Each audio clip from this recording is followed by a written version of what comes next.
lấy cho nam thuốc cái nẹt để bẩm mặt lúc ơi tường vì nẹt này nè sát na cho một đòn này vì nè lươn bỏng phọtตัวฉันนำขอให้ลองอัดพอดเลยสอดสลัด លោកតាសក់សភ្នំតបាងប្តីថ្មីអ្នកនាងមាសសុកសុភាចេញមុខប្រមានខ្លាំងបាននរណានៅតែបន្តជាប្រមាថខ្លួននឹងភរិយាដែលជាអ្នកមានបុណ្យនោះនឹងវិនិច្ឆ័យលឿនបំផុតនៅឆ្នាំក្រោយអាចនឹងឆ្លងមិនផុតពីសេចក្តីស្លាប់ឡើយមិនថែមប៉ុណ្ណោះលោកគ្រូបង្រៀនធម៌តារាចម្រៀងស្រីរូបនេះបានបញ្ជាក់ថាអ្នកតាមរិះគន់ខ្លួនគឺជាមនុស្សអាក្រក់ហើយមានធៀបបិសាចទើបមកច្រណែនអ្នកទាំងពីរដែលជាតួឯកអ្នកមានបុណ្យលោកទាំងឡាយជាយាមបន្តជេរទៀតក៏ជេរទៅធម្មតាទេតួឯកវាតែតែមានគេចំណែន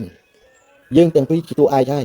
ព្រោះមានគេចំណែនច្រើនយល់ទេបិសាចវាចំណែនច្រើនតួអាក្រក់វាមិនចង់ឲ្យតួឯកទេខ្លាំងជាងទេឃើញទេ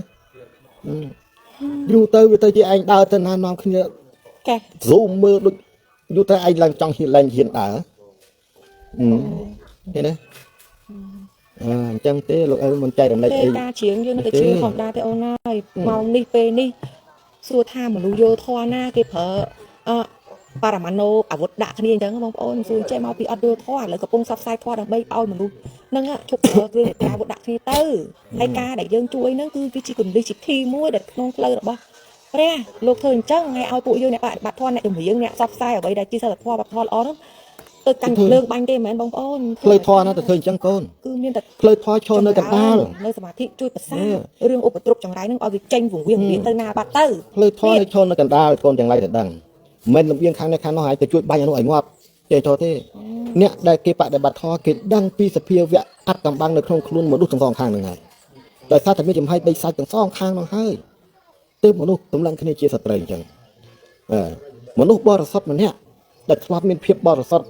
មានឈ្មោះជាមនុស្សទេវជាមនុស្សសោតបានគឺធ្វើតែរឿងដែលល្អគ្រប់យ៉ាងទាំងអស់តែបើឃើញមនុស្សនោះប្រះចាកពីភាពបរិសុទ្ធមានតែកំហឹងមានតែកំហល់ប្រើពាក្យសម្ដីបីសាចមកហើយបានន័យថាមនុស្សនោះបាត់បង់ភាពបរិសុទ្ធពីមនុស្សអស់ហើយអញ្ចឹងយើងអ្នកមានធម៌នេះតើអាចទៅប្រកាន់មនុស្សចង់បានទេបើគ្នាលែងដឹងលែងស្គាល់ខ្លួនឯងជាមនុស្សអស់ហើយហ្នឹងឃើញទេអញ្ចឹងហើយបើគេមិនដែលប្រកាន់អ្នកជាអ្នកប្រមាថកន្លងនោះទេគេមិនយកធម៌ពលអ្នកទាំងអស់ហ្នឹងមកឲ្យឈឺចិត្តដេកពិបាកតែខ្លួនឯងអ្នកថាវាចិត្តថារួចខ្លួនវាដែលពិបាកតែទុកអីយើងអ្នកដែលមិនយល់ឃើញទេទៅទទួលអធិពលនៅពាក្យសម្ដីនៃការប្រមាថហ្នឹងខឹងសម្បាឈឺចាប់អន់ចិត្តចង់ឈ្នះចង់ចាញ់ពេញពិបាកពីណាពិបាកខ្លួនឯងយើងណាយល់ទេអញ្ចឹងលោកឪមិនខ្វល់ទេឯងកាន់តែជេរឯងកាន់តែស្រូបទាញធម៌ពលអាក្រក់ប្រស្ថាបធម៌ពលអាល្អក្នុងខ្លួនហ្នឹងឲ្យកាន់តែវិនិច្ឆ័យខ្លួនឯងឥឡូវចំណាំទុកអ្នកដែលប្រមាថលោកឪទាំងពីរអ្នកនេះណាសាសនាចូលមកដល់នេះវិនិច្ឆ័យលឿនបំផុតទួលឆ្នាំក្រោយឆ្លងអត់ផុតទេអសរស្លាប់ចូលទៅដល់ហើយប្រយ័ត្នណាតែដេកាលោកឪថាមិនឲ្យប្រយ័ត្នទេព្រោះវាជាទំនាយដែលលោកឪចម្រើនវិបស្សនាកម្មដ្ឋាននឹងដឹងបានចូលមកប្រាប់ចែករំលែកណាពាក្យសម្ដីគឺជាពឹសប្រយ័ត្នតិចណាប៉ុន្តែលោកឪមិនដែលដាក់បណ្ដាសាប្រមាថអ្នកណាទេថាសុំឲ្យបានសុខទាំងអស់គ្នាចង់អ្នកឯងជេរអីក៏ជេរទៅថាធ្វើម៉េចគ្នាវាបាត់បង់ភាពបរិសុទ្ធពីមនុស្សអស់ហើយតែអាចចំហាយបីសាច់ក្នុងខ្លួនវាទាញឲ្យបកគោនោះដល់អត់ស្លាប់យល់ទេឆ្លងអត់ផុតទេមិនរួចឆ្នាំក្រោយ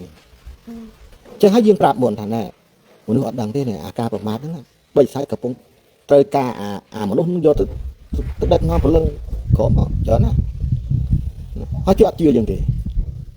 លោកឪមិនបខំឲ្យលោកទាំងឡាយណាជឿទេប៉ុន្តែចាំមើលថាងាប់ម្ដងរឿងមួយជីវិតមកព្រលឹងដែលស្លាប់បែកធ្លាយចេញពីសបកកាយព្រលឹងមនុស្សសក់នេះឥឡូវនេះច្រោតជាងគ្រាប់សាច់យើងទៀតណាបងប្អូនព្រលឹងមនុស្សច្រើនព្រលឹងបីសាច់ខ្មោចព្រលឹងព្រាយច្រើនជាងមនុស្សហើយយើងមានឱកាសខ្លាយទៅជាមនុស្សហើយអត់ព្រមរកធម៌ឲ្យខ្លួនឯងមានកុសលផលបុណ្យកើតជាមនុស្សម្ដងទៀតក៏បដូរកាយក៏ទៅជាទេវតាទៅជាស្អីអត់យល់នេះគេពងប្រាប់ផ្លូវក្នុងនិយាយចេះផ្លូវដើរទាំងអស់គ្នាទៅរួមគ្នាធ្វើទៅស្រុកមានសង្គ្រាមហ្នឹងហើយបានរកធម៌ហ្នឹងបើអត់សង្គ្រាមពងទៅលើឆាអស់បងប្អូនចាហើយបើអញ្ចឹងក៏ដែរអញ្ចឹងយើងទៅជ្រៀងពោយើងមិនសប្បាយបងប្អូនមើល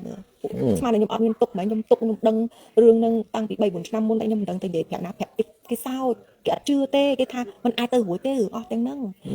ឥឡូវខ្ញុំនិយាយថាម៉េចបងប្អូនបើមនុស្សម្នាក់អស់ជំនឿទៅលើផ្លូវ